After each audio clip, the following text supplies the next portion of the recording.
Good morning again. Well, yes, good morning. This is, oh, I forget, I should say hello and welcome to Frank's School. Second year, 50th day, first video. This is morning, very, very early morning again. This is a good time for me, actually. My voice is low. I realize that because I'm sleeping.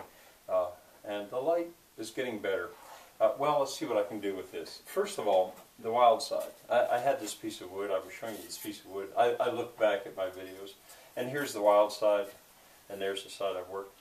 I just wanted to point out that in timber framing, you've got such a good example of the working side and the wild side. When you timber frame a barn, you don't really need all four sides.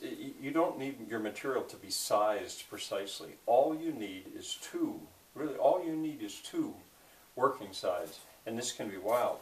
And you see that often in the really old barns. That are framed the really old way. I worry sometimes that I'm just getting too grouchy as an old person, but when I've seen programs about timber framing and they've begun with timbers that have been sized right down to the millimeter or the 32nd inch and computer processed, it grosses me out because you don't really need that. That's not the way it was done. Fine furniture, maybe. But that wild side, and again, I don't know if you understand what I'm talking about, but I find that there's importance in that. The wild side in timber framing becomes gorgeous patina, really. And in the houses that you saw in northern Germany and then in Vitoria, Spain, you were looking at the wild side. Okay, Eau de Mont Blanc. Well, and the McGuffey reader. I think I might have mentioned that in this course that I had got a box set here called the McGuffey reader at an auction. I paid more than I wanted to for it. I think I paid about $15 or $16 for it, but it was perfect and virtually unused. Well, it fascinates me because it was written in 1881 and it goes from first grade earlier up to sixth grade, and there it all is. Well. Why I'm showing you this now is because I was interested, before I bought it, I pulled it out and I looked and I thought, okay, at the end of sixth grade, what were students reading back in 1881? What was the idea? And the very last thing in the eighth grade reader is Eau de Mont Blanc, Eau de Mont Blanc, written by Samuel Taylor Coleridge. Well, you know, I looked at that and I thought, whoa, sixth graders, huh? 12th graders, in my experience, would have great difficulty, most of them, with reading something like that. And it has me interested enough that, I don't know, I may do something further in Frank's School with this. It's missing one. It's up to... Alright, so, and Coleridge, what the connection to what I'm teaching now is that Coleridge was one of those romantics. Mont Blanc was within sight of where those romantics walked. And 1881 was not in the Romantic era, but they were still bearing the heavy imprint of Romanticism at that time. By then it was the Victorian period. Oh, and in case I forget to mention it, Queen Victoria herself loved Switzerland, went to Switzerland, rode a donkey. I might mention this later. Rode a donkey up to the top of Mount Pilatus near I want to say Zurich, but I don't mean that. Lucerne. I'll tell you about that later. Okay, Daniel. You're going to see Daniel. Just a glimpse of Daniel. Another example of incredible Swiss hospitality. I've thought a lot about this lately. The hospitality that I ran into on this trip. Not only Swiss, but the Swiss stands out. Daniel was not well that day. He was feeling sick. He should not probably have been with us traveling. So he doesn't look all that cheery. I mean, he was sick.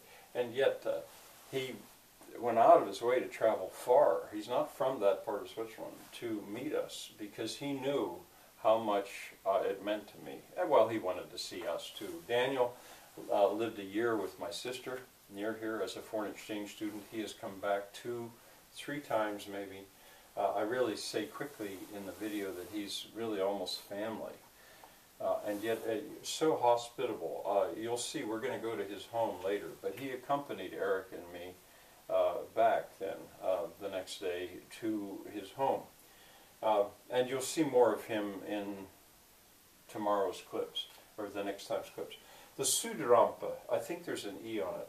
That is South Ramp, and I mentioned it several times. It's the railroad line that goes from Brig, between Brig and Bern. And it's now outdated in a way because there's a longer tunnel, faster. But the South Ramp, if you ever have the good fortune to get to this part of Switzerland, and that train still operates, I think it will. You should ride that train. It's really nice. But I mentioned stone arches. Those from the train, you can't really see them very well because you're on them. But if you drive a car up the Rhone Valley and you look over, if you're going up the valley and you look over on your left, this happened to me. I saw these unbelievable stone arches, incredible stone arches. Well, that was the supporting structure of the Sudrampe. It was built, in my understanding, principally, this may not be right, but a primary reason was to take English tourists to the Matterhorn, to see the Matterhorn, from Bern through the Alps to Brig, and then from Brig down to Visp, a short distance, and then they could go on up and see the Matterhorn, because the English were so taken from the Romantic period on and to this day, were so taken with the beauty of Switzerland, and they wanted to see that Matterhorn. The reason I have a Third Man on the Mountain here is because this was a Walt Disney movie, and I think that might have been one of the times that I bonded with this part of the world.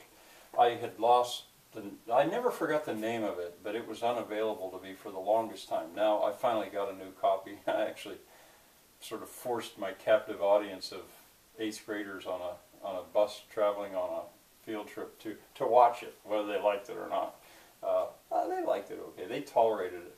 Made in the 1950s, but Walt Disney was so taken with the Matterhorn as a tourist that he decided to make a movie about it, and it's mostly filmed in Zermatt, is the village below the Matterhorn.